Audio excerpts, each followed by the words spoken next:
Welcome to Why We Do What We Do. I am going to be your glittery blood-sucking host, Abraham. And I am your host, Atticus Shane from Vampire Diaries, which is apparently a real character. It's funny. I was trying to find like vampire characters for this to be like, yeah, how do we introduce ourselves? I had read that Abraham Van Helsing is a character in, some books. So. Oh, why didn't I call myself Abraham Van Helsing? I should have done that. Well, we could hit the reset button. It's fine. We've already come this far. So we are talking about, as you might imagine, our Halloween-themed episodes for the year of 2021. We like to take the month and pick out some creepy-ish sort of topics and see where we can apply psychology to those topics. And there's really a lot of fun in some monsters and cryptids and that sort of thing. Well, man, we've got some fun ones this year. So we are talking about the Desanguinators, rabies-infested, afraid of light. I'm getting ahead of myself. We're talking about vampires. Yeah, vampires rule. I mean, cool vampires rule. Like, the idea of vampires is a lot of fun. I started watching What We Do in the Shadows, and it's just so funny. Like, it's a really great, like, interpretation of vampires and, like, taking the lore and turning it into comedy. I enjoy it. Yeah, that one's high on my list for shows to check out for sure. Yeah, it's hilarious. It's hilarious. So yes, we're doing vampires, and we're doing real vampires. We're not doing the Edward Cullen nonsense. We're not doing the Twilight bogusness. We're talking about like actual vampires and where this comes from, and also kind of maybe explaining how vampires got to be what we know about them today. And I think that's probably where a lot of the fun psychology part comes in, is like understanding that there is like an actual historical basis for these creatures of the night, these undead beings. Ooh. Yeah, so let's talk about what a vampire is. A vampire is a lawyer for the previous president. Hi-oh! Yes. Other examples of vampires could be the governor of Florida. Yeah, exactly.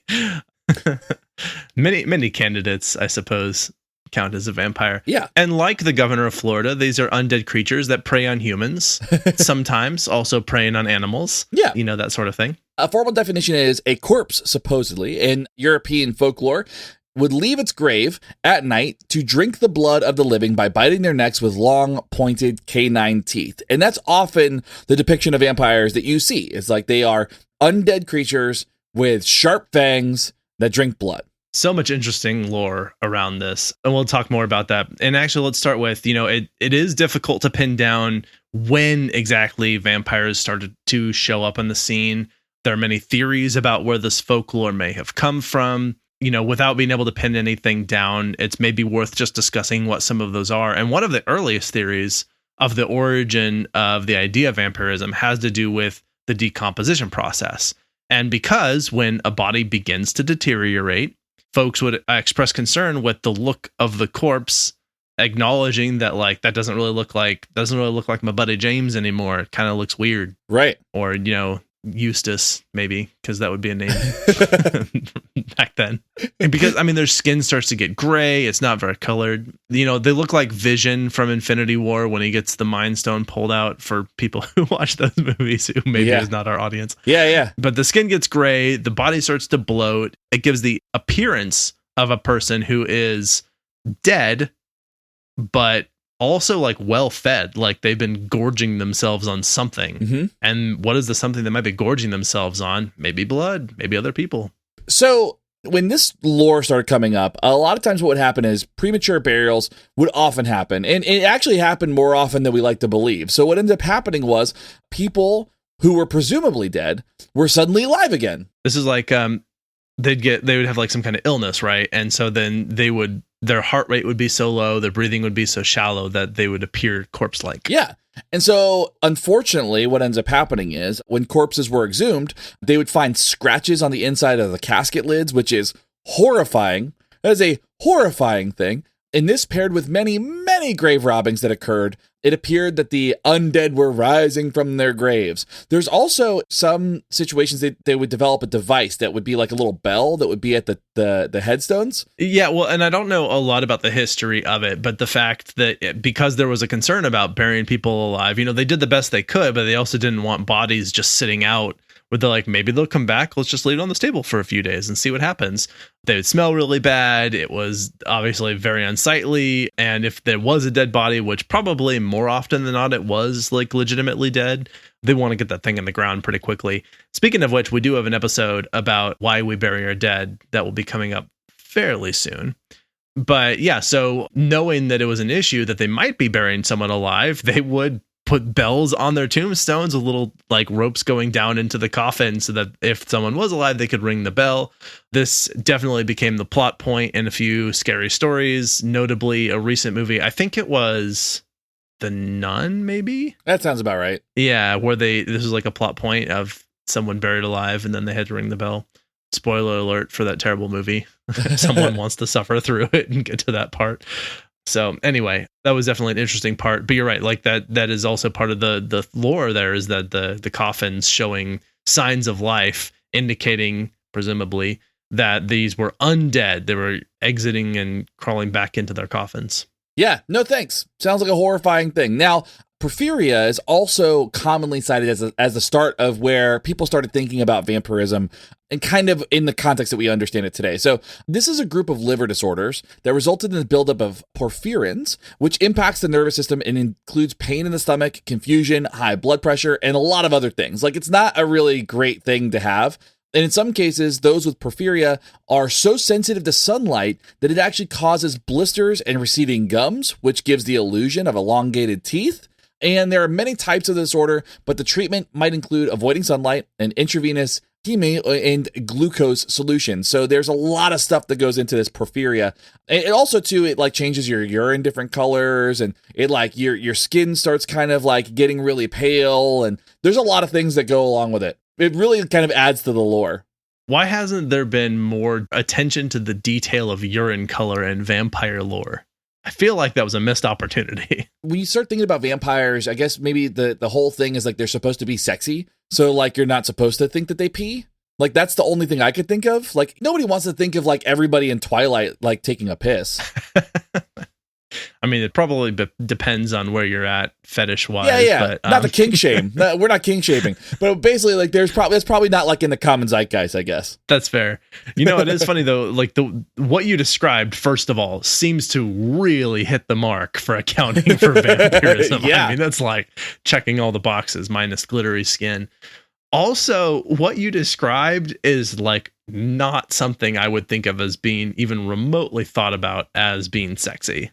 Right? We're talking like they're keel over with pain from their stomach. Their teeth are poking out of their body because their gums are receding. They've got pale skin and like, I don't know. It doesn't seem like something that would seem all that appealing. Yeah. But you got Interview with a Vampire and then you're just like, look at that. Yeah. Oh, Tom Cruise and his porphyria. I love it. So with that being said, where does the folklore of vampires actually come from? We're going to break it down a little bit because there's a lot of really interesting history that goes along with kind of the bullet points of vampirism. Yeah, well, we cannot identify, as we said, we don't know the exact timeline. We don't even know if all of the origin stories are accurate. But we can say that there is a very common start, what many people have heard of, which is Nosferatu. Mm-hmm. And that, you know, we idolize Nosferatu in pictures and movies. That's one of the most iconic archetype vampires ever. And so we'll start there. Yeah. The characteristics of Nosferatu and like some of the main things that go along with kind of those characteristics starts with an Egyptian female warrior goddess named Sekhmet. They were responsible for both plague and healing. In all of the human history, this is widely considered the first vampire tale within storytelling in human society. So Ra, the sun god, sent Sekhmet to Earth to punish humankind for disobedience. So, you know, at the very least, you know, humans have this like whole history of like God is supposed to be loving and caring, but then they will punish you for sure for doing something that you did, like floods and stuff like that. But it happened in Egypt too. Now, during their reigns of punishment, Sekhmet could not stop drinking blood during the slaughters. So Sekhmet would show up on Earth, start slaughtering all the humans, and then continue to drink blood and couldn't stop. And to stop her, Ra just dyed a bunch of beer red and gave it to her. So she just drank a bunch of red beer instead. And that's eventually what stopped her. She got so drunk that she passed out and slept for 3 days. I like that story. That's a nice one. Yeah. I mean, it's got to go the classic hallmarks of a good story. Incidentally, and not necessarily important. But I did hear on an episode of another podcast that potentially it's supposed to be pronounced Ray. Okay. And just something, food for thought, I guess. Anyway, many of the origin tales and folklore of vampires began during the medieval period because, they believed it in everything. Yeah. And Porphyria is attributed to the beginning of the lore during this time, which makes a lot of sense as we've described what Porphyria is, which seems to describe it pretty well. But one of the more clear-cut cases of vampirism during this time began with Vlad Dracula, or Dracul, or Vlad the Impaler. Heard that one. Which is so metal. This guy is so metal. Yeah, that's very metal. Like if you want to listen to any like metal bands, they probably try to bring in some of the imagery because he was aggressive and awful. Now, he ruled Wallachia, Romania from 1456 to 1462. So he didn't have a long reign, but it was incredibly brutal and incredibly violent. We're not going to get into a lot of the details, but someone doesn't just get the nickname Impaler for no reason. We'll say that. Yeah. Wallachia forever. Yeah, you do that. And chest then, cross yeah, except that you're usually crossing your arms over your chest because there's a giant wooden stake in it. That's right. I heard some interesting lore about the stake in the chest as well. Yeah. We want to get to that. So, as you said, being an impaler, stories began to circulate that Vlad would often torture and murder people and dip his bread in their blood, Ooh. which is a weird, gross thing to do. I am also wondering now if Vlad maybe had lead poisoning or some other brain damage. Or was just mean. He just sounds mean. He was like, I can't be a governor of Florida because Florida doesn't exist yet, but but if I could, I'm going to behave as if I were the governor of Florida. And Bram Stoker was so interested in the story of Vlad that he named their character after the ruler, Dracula. Yeah, the book Dracula is named after Vlad Dracul. Yeah. So in 1892, we have one of the more famous cases of vampirism worth noting. This one kind of goes under the radar, but it was an interesting thing. So you've got Mercy Brown, lived in Exeter, Rhode Island. And at the time, there was a widespread outbreak of tuberculosis, also known as the consumption. Way better name, so we should go back to that. But instead of science, we blame vampires during that time. Mercy's mother and sister both passed as a result of the consumption. And after the passing of Mother Mary Elisa, Sister Mary Olive, and Mercy Brown herself, their bodies were all exhumed. And it was found that Mercy's body had not decomposed at the same time, or at the same rate as the other two. She was also laying on her side, as opposed to laying on her back in her casket, which was another kind of sign that something was kind of off here. She was undead, or maybe was in some pain when she was buried, or maybe wasn't exactly dead when she was buried. But it was determined instead of all the normal, logical reasoning that you might come up. It was determined that she was a vampire, and the appropriate heart elixir rituals were performed. We're going to talk about heart elixir rituals in a little bit, because that is a whole thing to stave off vampires too. Cool. I do remember also learning about those at some point, so it'll be fun to revisit that. Yeah. Over time, as you know, vampires started becoming scarier, 30 Days of Night, and sexier, Twilight, Interview with a Vampire. Today we think of suave, romantic, good-looking vampires, Blade, that sort of thing. Lots of movie references today. So let's quickly talk about the characteristics of vampires, all the lore about what they can and can't do. What are their strengths? What are their weaknesses? These are obviously just pulling from the myths of things that we know about vampires. So these creatures are said to have supernatural powers, including immortality, enhanced strength and senses, super speed, increased healing and durability, and several others. You'll hear sometimes they can fly, they can shapeshift, they can control animals, they have telepathy or telekinesis. Essentially, vampires are just this incredibly overpowered cryptid creature, and you shouldn't be able to select them in a fighting game unless your name is like Captain Garlic or the Sunshiner or the Silver Snakes from Legends of the Hidden Temple. All of them might be appropriate combatants for a vampire. The problem is that the vampires are just way OP. When it comes to living, they're way OP. Yeah, and that's true, and it almost reminds me of sort of the elves in the Middle Earth lore of the how did any other species ever survive when you had elves competing for resources? Because I'm they were always described as better than everyone at everything all the time. Yeah, exactly, including hairstyles. Yes, definitely hairstyles. Love very, very straight, thin hair. But despite the fact that these vampires were overpowered, every superhero has their weakness. They're not really, they're super anti-heroes, I guess. Yeah. And for vampires, this is also true. This can include, but is not limited to, depending on the lore to which you are turning, silver, being allergic to or having a reaction to silver, stakes, sunlight, decapitation, drowning, fire, garlic, and others. We'll talk about that more in a bit, and particularly have a piece of lore about, or a piece of history about why stakes may have been a thing. You know, to be fair, though, those are all weaknesses for me, too. Like, human weaknesses. Yeah, these are also like, I mean, at certain levels, garlic. I mean, like, I feel like every one of these is like a human weakness, right? Like decapitation, for sure. Like, definitely not a thing I want to. Drowning, fire, also don't prefer those things. So it makes sense that these might be weaknesses for these creatures. Yeah, at least 4 of those are definitely weaknesses for me as well. Yeah. Now, one ritual to prevent vampirism, there's a few steps to this. Exhuming the body, driving a stake into the chest, removing the heart, and burning it. And in this ritual, folks may actually add the ashes to water and drink it.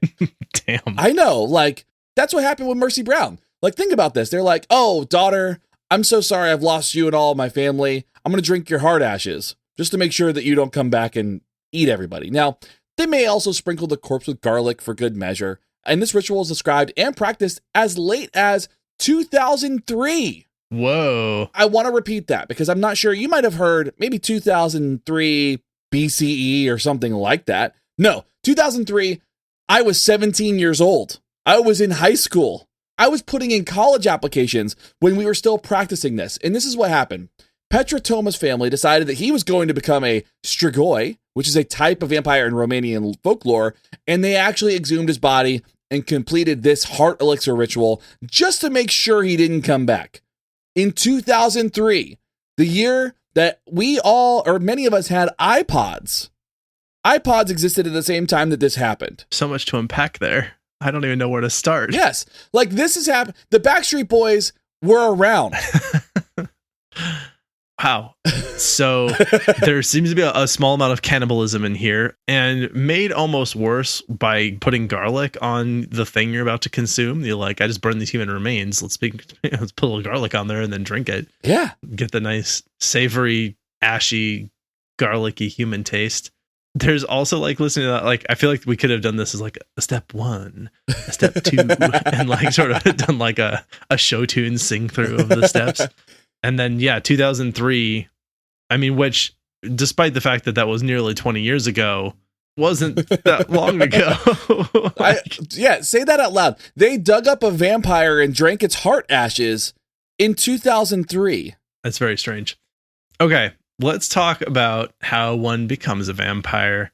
Because, again, there's various sort of myths and legends about how this occurs. So, across cultures, there are multiple theories as to how a vampire is created. So here's a few that you're obviously going to have heard of some of these. The most common thought is that vampires are created as the result of a bite from a vampire. So they got the vampire virus, I guess. If you're a living human and are bitten on the neck by one of the blood-sucking undead, you will be ushered into immortal damnation of superpowered, like, immortality. Yeah. Which sounds terrible. Destined to seek blood from living for eternity. So, although it would be exhausting and you do still have many of the same weaknesses as normal humans, it appears, you also do have, like, superpowers and immortality. So, yeah. Give and take. It's a give and take, I guess. Now, in Slavic and Chinese traditions, if an animal jumps over a corpse, it can cause vampirism. So, keep your cats away from my body. I'm not trying to come back. I wonder if flying over a corpse counts, like if a bird flies. Would it have to hop? Does flying count? I mean, because I guess you have to jump into flying, right? You have to lever. You have to get. I don't know. I don't know that they accounted for birds. I wonder if. Well, to be fair though, birds aren't real. That's right. They didn't have the technology back then. Yeah. In some instances, a body that has a wound that was not treated with boiling water may be susceptible to the curse of vampirism. And in Russia, it said that vampires are former witches who had rebelled against the Russian Orthodox Church. So that doesn't seem like there's any sort of like underlying concern there or maybe some kind of ulterior motive. It sounds like that's totally on the up and up, and that, there's no power dynamic there for any reason. That's right. If at any point you find yourself questioning the teachings of the Russian Orthodox Church, you may be a vampire.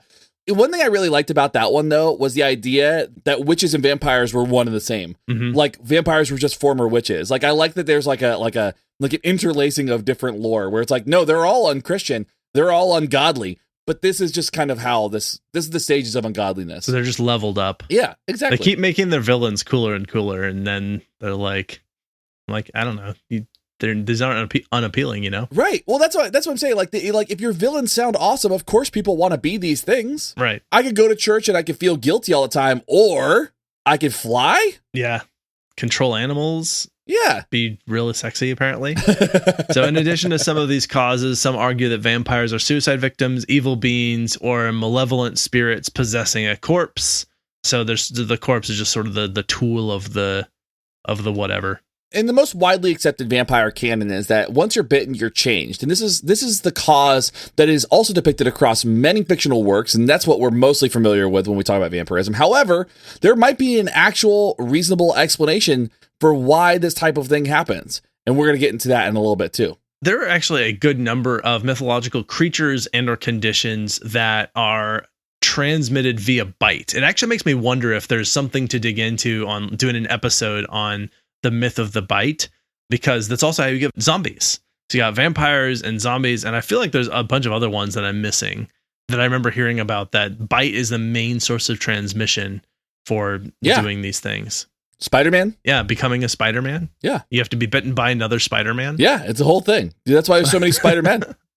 There are also different types of vampires. Yeah. Now, you might be wondering, Shane, what do you mean that there are other types of vampires? You're saying there's more than just Dracula? And yes, that's exactly what I'm saying. So according to records, there are at least 3 types of vampires. And I say records. I mostly mean records of lore. Yeah, like fictional stories. Yeah, not like peer-reviewed journals. That'd be really wild. If I couldn't really find any articles, like peer-reviewed articles on vampirism. I feel like there's probably somewhere about like the types of behaviors. So we'll have to kind of share those resources later. But there are at least 3 types that can be accounted for. First is the sanguinarian, which are sometimes referred to as sanguine vampires. And these are the vampires we've all come to know and love. Sanguine is the medical definition, meaning consisting of or relating to blood. And sanguinarian vampires are those that are the bloodsuckers. I'm not sure if that's a slur, but I want to be careful. Yeah. So the vampire community is very offended by you calling them bloodsuckers. Yeah. Blood consumers? I don't know what the proper nomenclature is. I need to do more DEI in vampirism. But this is the one that we know, the blood drinking vampires in the vampire world. There's also psychic vampires, or an energy vampire. This is a creature that lives off of the life force of a living being. So no matter how you spin it, they're more or less parasitic. Yeah. And sometimes these can be called emotional vampires or soul vampires, and can include demons such as the succubi and incubi among their ranks and other things. So this one I think is a very apt metaphor for certain humans. Yes. Yeah. You have that friend that they're just exhausting to talk to, or that person in the office. You're like, oh, they drain your life force out of you. Yeah. That's actually like one of the main jokes on like What We Do in the Shadows. The one character is a psychic vampire, and he just like looks like he works in the office and just like bores you to death, and that's how he feeds. It's really brilliant. So good. They don't like him because he's like, they don't invite him to any of the meetings. The rest of them are blood drinkers, and then he's like just bores them to death. He's like, this is how you do your taxes. And he's just like people are just exhausted. They're falling asleep on the couch, and he's like, that's how he's feeding. What a maliciously insidious vampire. Right. And also, too, there are hybrid vampires, and they're exactly that, right? Vampires that share characteristics of both sanguinarian and psychic vampires. So they have kind of a little bit of column A, a little bit of column B, but mostly we talk about those emotional vampires and those blood-sucking vampires. How can you prevent a vampire from biting you and doing its thing? We have a couple things that we can share on that. So if we're scared of vampires, we don't want to deal with them. We don't want to get bitten, but we want to keep them away. So there's a couple different things. Garlic is one that is commonly used. And when I say garlic, you might also include things that have like really powerful smells. Those tend to ward off vampires. So if you are particularly flatulent, you might be able to ward off a vampire. Mm-hmm. Yeah. Particularly if you eat a lot of garlic, and that makes its way out. And there are religious relics as a common one. Crosses, maybe Buddha statues. Yeah. I'm hoping maybe even like a pentagram would be a cool one if that worked. Even though I assume that they would think that was generally something a vampire would be okay with. I had heard something that's like basically if you acknowledge that Satan is real, then you acknowledge that God is real. So like they could also be considered relics, and like we should probably look into like do pentagrams work. We've also got sunlight. We've also got stakes. We've also got fire, and there's a couple other things. But Abraham, you mentioned a history of stakes, and I would love to hear this history of stakes. Let's get into this real quick. Yeah, so apparently there are different cultures with different practices around this, and I don't recall where this happened, but if you look in certain writings, to kill a vampire, you actually had to stake it in the mouth specifically. Oh. And so you'd take a corpse and drive a stake into its mouth through the back of its throat. I assume severing the spine. I'm not totally sure, but that was one of the traditions. There are some that I think went right into the head. And one of the things that was interesting about staking a vampire in the heart, or at least in the chest cavity in some capacity, is that because they would get bloated and they would be full of these gases, and often there'd be air trapped in the lungs anyway, is that if you drove a stake into a vampire's chest and that decompressed the air, then it would cause the corpse to make a sound as if it were sighing as breath escapes through the vocal cords, through the mouth, and they kind of go, and that sort of sound would make people believe that they had, like, the corpse was, it looked like a corpse, had no pulse like a corpse, but was actually a undead creature that you killed, and that sound that it made was evidence of its passing and why a stake was effective at killing it. So I just thought that was a really interesting sort of little tidbit around where that lore may have come from, is that the sound an actual corpse makes if you were to drive a stake into it, which I'm not recommending, incidentally. Yeah, please don't do these things. I mean, there's some that are like less harmless, like the garlic less thing. Harmful? Less harmful, yes. Yeah, thank you for correcting that. Yeah, because I guess like silver bullets would be definitely less harmless. There are some other sites that we found that include, different weaknesses that are like, things like implements made of silver that can be used for decapitation, like a silver axe, or other potent scents that can be likened to garlic, or mustard seeds sprinkled on the roof of your home. So if you sprinkle mustard seed on your home, it'll prevent people from walking in. Sure. Yeah. It's odd to me that the implement used for decapitation would need to be made of silver. Like, if you decapitated them with something made of like steel, then the head just like grows back or something. Like, only by silver does it somehow not. Yeah. It's like, you were close. You selected pewter instead of silver. Yeah. We're not in the realm of logic here, so whatever. Mm-hmm. Of course, a primary weakness of vampires is related to invitation. Vampires must be invited into your home to enter it, depending on your sources. They are incredibly rule governed in this sense. Mm-hmm. So if you can avoid and refrain from inviting strangers into your home, you should be able to avoid the undead and the threat of immortality. Yep, absolutely. So don't invite people into your home in general. But that's also an interesting thing too. So like you have like this whole thing where it's like, okay, so I don't invite people in my home. I don't get sunlight. Then you run the risk of people thinking that you're a vampire. That's true. Yeah, ultimately it seems like both safety and threat come from agoraphobia. Yeah, which is an episode for another day. Yeah. So there are vampires in other cultures, and this is worth talking about because a lot of what we're talking about is like the Eastern European kind of folklore that's been kind of pretty pervasive. Now, in West Africa, there is the Assemblage and the Adzi. And the Assemblage is said to have iron teeth and live in the trees. The Adzi is said to take the form of a firefly and primarily hunts children, which is horrifying. Wow. That's a story to be like, don't go out at night by yourself. That's what that is to me. It's like, it hunts children, you are going to get eaten. Poor lantern bugs. I know. In the Eastern Cape region, there is the Impundulu, which takes the form of a bird of prey and can summon thunder and lightning. There's also versions of like thunderbirds that exist in other cultures too. So it's kind of a cool, like, first of all, the word thunderbird is awesome. Very cool. It's a very cool thing. But it exists, that type of animal, that kind of like powerful creature exists across cultures. Wow. And there's also the Ramonga, who drinks blood and eats toenail clippings. So don't clip your toenails. Yeah. And that's just in different parts of Africa. There's also the Lugaru, or maybe Lugaru, which comes from the combination of common beliefs among French and African voodoo practices. So the Lugaru, I like this that way it sounds there, is a woman who is in league with the devil and has some magical abilities. This can be found commonly in the Caribbean and naturally in Louisiana. There's also a Sequoiant of Trinidad, the Tunda and the Patasola from Colombia. So all different examples of sort of vampire myth. Yep. And in Japan, we have the Nukakubi, whose head detaches from its body and seeks prey at night. We also have the Mandarugo in the Philippines and the Penanggalan in Malaysia, who is a woman who uses black magic to summon victims, usually pregnant women. Wow. So yeah, there are a lot of like vulnerable populations that are targeted in this. Seriously. Which would suggest that maybe vampires aren't really that super powerful. They just like to prey on the weak.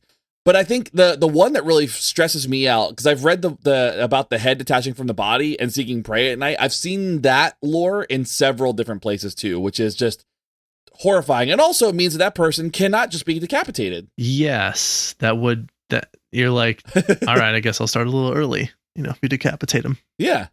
They're just like, yeah, they're really getting ahead of it. yes. Here for puns. Yes. I love it. I couldn't let that one go. It was it's the dad in me. Very well done. Yeah. I appreciate timing that. and everything. I appreciate that. Okay. Let's get into a little bit of actual science here. Yeah. There's a thing called Renfield's syndrome or clinical vampirism. This particular version of this is similar to clinical lycanthropy, which you can see in a previous episode. I think our first year of doing Halloween themed episodes, we talked about clinical lycanthropy, which Shane, you led the notes on. Which was so fun. Yeah. And so in this Renfield syndrome, similar to clinical lycanthropy, actually, there haven't been sufficient cases to actually include it as an official diagnosis. However, this is often diagnosed with schizophrenia or the paraphilias, and that include things like blood drinking and injurious biting, that sort of thing. And the name Renfield actually might sound familiar, you know? See what I did there? Because we're talking about vampires and familiars and all that stuff. Oh, God. Oh, man. Sorry, it took me a second. I sprinkle them in, baby. I sprinkle them in. The syndrome is named after R.M. Renfield, who was considered to be Dracula's human familiar in the novel by Bram Stoker. And that's where Renfield comes from. And you'll hear, and also in Dracula Dead and Loving It, which is a really great spoof of that with Leslie Nielsen. Man, we should think of all the different places, because I was just thinking of other vampire stories. Like I Am Legend was a great book. You're right. Where the antagonists were actually vampires. I would highly recommend that book. Funny you should say that. I am recommending that book. Spoiler alert. That's what I was recommending for this.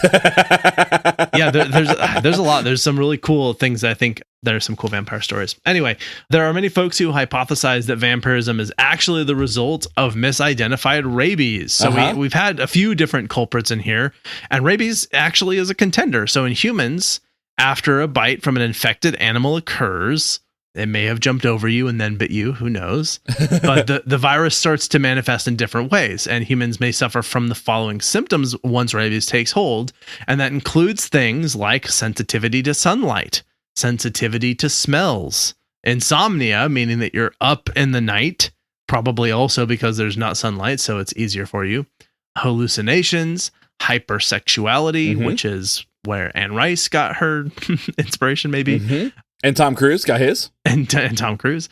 Aggression, including biting. So again, some similarity there. And hydrophobia, avoiding water, that sort of thing. So this is a reasonable contender. Yeah, absolutely. I mean, we're not saying it's rabies, but it's probably definitely rabies. I mean, it just makes sense when you think about it. Like, think about the weaknesses that go along with this. Sensitivity to sunlight, so I'm going to avoid the sun. Sensitivity to smells. Garlic is a very powerful smell, so it makes sense that I would be averse to that. Aggression, including biting. Hydrophobia. If my weakness is drowning, then I don't want to go anywhere near water. Fair. I do think that Porphyria has a very good contender here. Yeah. Maybe what we need to do is we need to have you listeners post on social media and vote for whether you think it is rabies or porphyria or something else, or a write-in candidate. But I would love to see what people think. No, we will definitely do that. We'll get that posted up. Sweet. Maybe when we post this episode, what we'll do is we'll include in that, like, hey, weigh in on this topic of what seems the most likely for you. Yeah, I love it. Okay, we have some other interesting tidbits to pull out here. Now, For some reason, one of those weird things that people get interested in, one of mine is like names of, they're called names of assemblage or names of plurality. It's what you call a group of something, like a murder of crows. Yeah, or like a giggle of clowns. Or, oh, I didn't know that one. That one's really good. No, I don't know. I just made that up. Okay. I call them a group of clowns either a giggle or a chuckle, and I call a group of pugs a wrinkle. No, I like that. Or a snort. A snort is good. A shiver of sharks is a real one. An obstinacy of buffaloes. Mm-hmm. I think I've got the animal right in that one. Yeah. Really fun. I thought it'd be really fun to come up with some for like types of people. So I thought of like an irony of hipsters would be a good. See, I would have gone with a mustache of hipsters. Yeah, a mustache is good too. I like that. So, but like my favorite, I love like a brigade of frogs. Like a brigade of frogs is really good, and I think a crash of rhinos is fantastic. Oh yes, that's right. Yeah, crash of rhinos. A group of ferrets is called a business. That's right. Yeah. So these are really fun. Yeah. And if you were to see a group of vampires, you could call them a clutch, a brood, a coven, a pack, or a clan. And clan has some interesting implications. So I think I'd probably go with a clan of vampires. Yeah, absolutely. Yeah. With a C, by the way, with a C. Well, that's how the word clan is spelled, but you might call it something else, or spell it differently depending on what you're trying to say about this group. Yeah. It's spelled with a C by intelligent people. People who are not intelligent spell that with a K. And we're coming after all of them. Another interesting tidbit is Countess Elizabeth Bathory, not to be confused with the Viking black metal band of the same name, so that's maybe a bonus recommendation. Oh my gosh. Listen to Bathory. Was accused of biting the flesh of people she tortured and bathing in their blood to retain her beauty. She was also reportedly incredibly beautiful and stayed beautiful for quite some time. So it becomes a little bit like, oh, maybe. I have heard of this person. Yeah. And it makes me think of John Wick, but interesting. Yeah. So, and like I said, bonus recommendation, go listen to Bathory. Great metal band, Viking black metal band. Nice. Yeah. We had mentioned some of the other cultures. There's also in Chinese legend, there are vampires called Qiangxi or corpse hopper. So it's kind of a cool thing. Yeah, I thought that was cool. Bela Lugosi is commonly used as the model for vampire costumes. So when you see a lot of Halloween costumes and Dracula and all that, they're based off the Bela Lugosi model with the large black cloak, the slick back hair, and the sharp canine teeth. And you can actually watch his portrayal in the 1931 film Dracula when Halloween started picking up more and like the kind of the costume industry started picking up. You started seeing Bela Lugosi. One of my favorite stories too is the vampire cough that where you pull the cloak over your face and you cover your nose and all that. Yep. That started with Ed Wood's Plan 9 from Outer Space or whatever that movie is. It was like basically The Room of horror movies. So basically they tried to get Bela Lugosi into the movie and he didn't join the film, but they had somebody dress up like him and walk around with the cloak over his face like he was a vampire, like he was doing the vampire cough the entire time. So you thought it was Bela Lugosi, but it wasn't. Huh. I really like the name Bela Lugosi. I feel like it rolls off the tongue nicely. Yeah. Bela Lugosi was like a wonderful actor. Like thank the stars for him for all the work that he did in like creating those movie monsters. There is no one ever attributed vampirism to the Marquis de Sade, but Marquis de Sade was famously a weird person who did weird things to other people and stuff. And there are certainly rumors of there being blood drinking as part of this stuff that he did. So, the torture porn type people, Marquis de Sade is sort of up there as someone who may have contributed to that sort of thing as well. Yeah, absolutely. With that being said, we could probably wrap it up. Is there anything else you want to add to the lore and the myth of vampirism that we've talked about today? I was trying to think of any other pop culture references to give for vampires that occurred to me. So I'd say we'd mentioned Twilight, we've mentioned Blade, Lost Boys. Oh, we haven't mentioned Lost Boys, but we can mention Lost Boys. Interview with the Vampire. Great vampire movie. Yeah, all of the basic Anne Rice vampire lore stuff, like Queen of the Damned, that sort of stuff. Yeah. What We Do in the Shadows, the movie and the TV show, which I've seen neither of, but I really want to. It looks definitely high up on my list. Yeah. There's a movie called Blood Red Sky that came out recently that was all vampires. That's on Netflix, and it's a foreign language film. Interesting idea for vampires. Like basically they're feral, or they go feral. Yeah. And so they're more like sort of wolves in a sense. similar immortality. Okay. There's the comic book Chew, which is really great. It's all people who have like food-based powers, but there is a vampire like antagonist in it that like eats people with food-based powers and absorbs their food-based powers. Interesting. So it's very strange and like kind of goofy. Like there's aliens and stuff in it too, but the one of the antagonists is a vampire, a food vampire. Got it. You know what? This is another thing you can do is write in, let us know what pop culture vampire references that we missed that we should have included. I mean, okay, Van Helsing, obviously. Yeah. Several in sort of that canon, if you will, of Dracula and all of those. But yeah, let us know anything that we missed that would be fun to mention, and we'll share that on social media. Yep, absolutely. So, main take-home points from this episode are vampires aren't real. Okay, but it's easy to turn something that's pretty much, you listen to this for like 50 minutes and that's what we came down to. Yeah. But it's easy to turn something as simple as a misdiagnosis into something far grander, and that's actually kind of a lot of fun, and it explains a lot of how things kind of get blown out of proportion and they become kind of aggrandized, right? Like you have these small things, like that's how folklore and legend shows up, right? Like it's some small little thing that happened in history and through the grapevine turns into something much larger, much bigger, much more fanatical. And I guess maybe this whole episode is just really about hyperbole. Sure. Yeah, no, I like that. I think they're not real in the sense of the sort of the myth and lore around them, but they are real in what vampirism is rooted to in our reality. And there is a certain verbal culture, a language around vampires that's very real and that we react to in a way, whether we call it entertaining or not. There is a reality of the concept there, and so that's fun. And there are vampires, there are elements of the lore of vampirism that are found in things like porphyria and rabies that make it sort of look real. But you're absolutely correct, of course, that we definitely are landing on the fact that the mythological cryptid creature of a vampire is not real. There is a reality about vampires that is not that thing, though.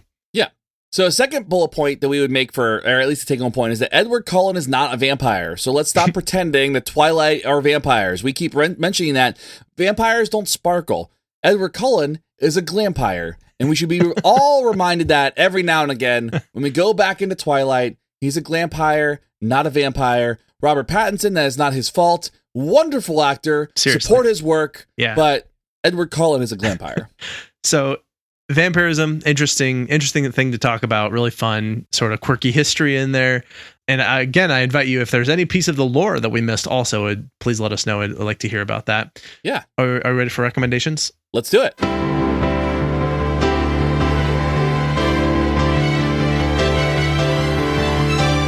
Recommendations. So, as Abraham said earlier in the episode, one of the best vampire stories that exists, and I'm so glad that you and I agree on this because it is really one of the most like fantastic stories, is I Am Legend by Richard Matheson. Oh, it's so well done. It's so well done. Yeah. I mean, the thing is that there is the Will Smith movie of the same name, and they take elements of the story, they kind of change the location and they change it a little bit, but for the most part, what's really beautiful about I Am Legend, the actual story, is that it's not the traditional vampire story. It follows the vampire hunter of the story. He's traveling around in like kind of a suburb and a neighborhood, and he's like finding vampires and doing like killing the vampires, and they're driving him crazy at night because they know where he exists and know where he lives. And it takes a really great turn that you don't expect. You could actually get this in a collection of short story, like in stories that I like. The collection I have is like I Am Legend and other stories. Oh, cool. And Richard Matheson is just a really great. It's done really, really well. And just you feel the claustrophobia of the vampire hunter trapped in the house. You feel like the urgency and like the disdain that he has for vampires. It's done. It's one of my favorite stories. So it's definitely worth picking up. Yeah, Richard Matheson in general, man, do I love so much of what he's done. What a fabulous writer. Yeah. And yeah, I Am Legend is one of my favorite of all vampire stories. I completely agree. So for sure. Great recommendation. I'm going to recommend a TV show that I've recently gotten into that is just so much fun. And it's called Only Murders in the Building. The primary cast of this includes Steve Martin, Martin Short, and Selena Gomez. Huh. Although it features a wide cast of additional bonus actors that you get. There's Sting actually is in an episode or two in this, which is really fun. So weird. Yeah, and I'll just suffice it to say it's kind of a murder mystery comedy, And it's a super fun, super well done show. Really interesting. I highly recommend it. I believe this is on Hulu as the platform. Okay. Yeah, cool. I'll check it out. I've seen advertisements for it, and I love Steve Martin and Martin Short, so like I'm stoked to see that. Yeah, it's just definitely worth a watch. It's not super long, but really enjoyable. I think they did a good job with it. Very cool. All right, we have some listener mail. So this comes from Melissa, and Melissa wrote in with a topic idea. She said, I love the podcast. I have a topic for your consideration. The various motivations for people who volunteer their time to do search and rescue. She said, I have some experience with search and rescue, mostly on the dog side, but also on the support team side. And she says, here are my observations, but I wonder what you guys would come up with, either studies or studies in similar situations, that sort of thing, direct studies or sort of related ones. She said, some people get into search and rescue to feel like, or to be a hero. There could be some altruism, just sort of serving their own ego, or the desire for people to believe that their dog is a hero, or just to do something fun with their dog. But she mentions that doing the training to prepare yourself and your dog, if applicable, takes a lot of time and very often a lot of your own money. And also that volunteers can be seriously hurt during this activity. The volunteer or their dog could be hurt. So the motivation really does need to be sufficiently high, and certainly some education. And then she says, I see unfortunately many ill-prepared canine search and rescue teams, people who they're not really in shape for that kind of exertion. Their dog is just really not an appropriate breed or in good enough shape to do it, that sort of thing, or lacking appropriate training. And so this perhaps speaks more to the acceptance of less than optimal teams and that what can occur there.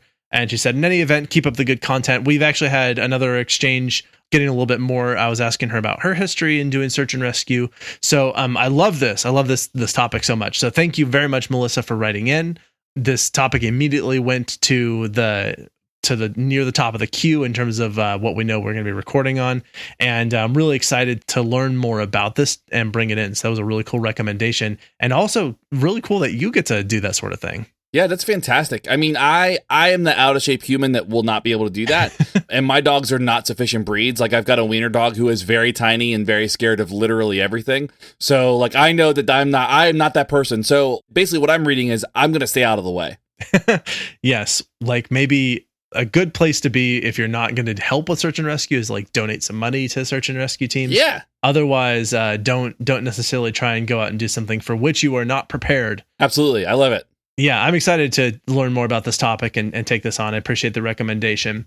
All right, if you would like to tell us a topic to talk about that's something you do or are passionate about, if you're a vampire or know someone who is, or have some points of legend that we may have missed, if you would like to dispute something that we said about vampires and the fact that Edward Cullen's is not really one, or anything like that, you not only can, but you should reach out to us and let us know on all the social media platforms. Our handle is at WWD podcast. Just a quick 16-letter type in and you're there to go. That's just 16. But otherwise, you can email us at info@wwd.wwdpodcast.com. We'd really like to hear from you on any of those things. As always, leave us a rating and a review wherever you listen to podcasts. Click subscribe if you haven't already. Thank you so much for your preparation on this today, Shane. Yeah. Thank you, everyone, for listening. Thank you to the Why We Do What We Do team, including Alan, Kyle, Selena, Justin, Amber, and Britt, and all the work that you guys do. And definitely thank you to our Patreon supporters, who are one of the main reasons that we can really make this whole thing happen. And that includes Amanda, Justine, Justin, Layla, Megan, Mike M, Mike T, and Shauna. Thank you, every one of you, for your awesome work. Speaking of Patreon, of course, you can join us on Patreon. You get a bunch of bonus stuff if you do. All right, I think that is all that I have. Do you have anything else, Shane? Nope, that's it. Okay, thank you so much for listening. This is Abraham. And this is Shane. We're out. See ya. You've been listening to Why We Do What We Do. Why We Do What We Do is supported in part by our amazing patrons. Thank you. If you like what you heard, consider becoming a patron by heading to patreon.com/WWDWWD podcast. You can also rate and review us wherever you get your podcast, or share this episode with your friends. If you have any comments or questions, we'd love to hear from you. Find us at WWDWWD podcast on your favorite social media platforms. You can learn more about this and other episodes by going to WWDWWDpodcast.com. There, you'll find links as well as detailed and shareable show notes. Why We Do What We Do is researched and produced by Abraham, Ryan O, Shane, and Miranda. Artwork and logo design by Andrew Pollock at nogdesigns.com. Video and production assistance from Tyler Brasier with music courtesy of Justin Greenhouse. Thanks for listening, and we hope you have an awesome day.